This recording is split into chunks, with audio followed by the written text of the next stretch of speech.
اس امت میں باقی رکھنا ہے۔ قرآن کریم کی حفاظت کا اصل ذریعہ حفظ قرآن ہے، سینوں میں قرآن کو محفوظ کرنا ہے۔ قرآن کتابی شکل میں بعد میں آیا، یہ سینوں سے سینوں میں منتقل ہوا، اس کی حفاظت کی ابتدا حفظ سے ہوئی ہے۔ قرآن ساتھ سے ساتھ کے پاس آیا، تبرک بالقرآن فإنہ کلام اللہ وخرج منہ، فرمایا قرآن کے ذریعے برکت حاصل کیجئے، کیوں؟ فإنہ کلام اللہ، یہ اللہ کا کلام ہے، وخرج منہ، اس کی ذات سے صادر ہوا ہے۔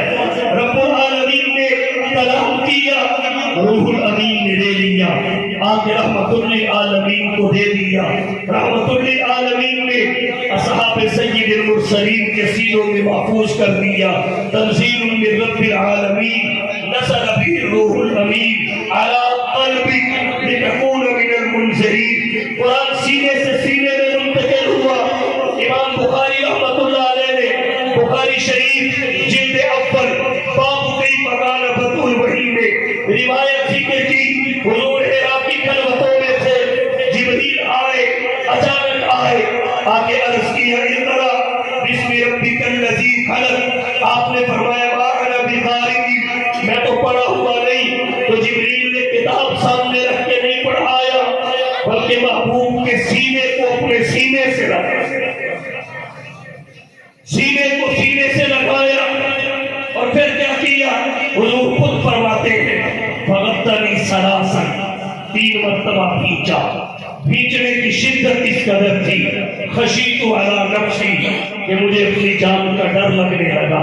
اس کے بعد جب چھوڑ کے کہا اقرأ بسم ربک الذی خلق، قرآن مصطفیٰ کی زبان پہ جاری ہو گیا۔ تو قرآن کریم سینوں سے سینوں میں منتقل ہوا، پھر حضور نے صحابہ کے سینوں میں محفوظ کروایا۔ حضور صلی اللہ علیہ وسلم خود بھی قرآن کے حافظ تھے، آپ کے صحابہ میں بھی قرآن کے بہت سارے حفاظ تھے۔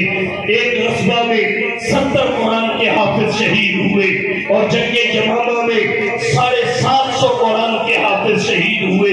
اس کے بعد حضرت عمر بن خطاب کی تجویز پر حضرت ابو بکر صدیق کے زمانے خلافت میں حضرت زید بن ثابت اور ان کے رفقا نے قرآن کریم کو کتابی شکل میں جمع کیا۔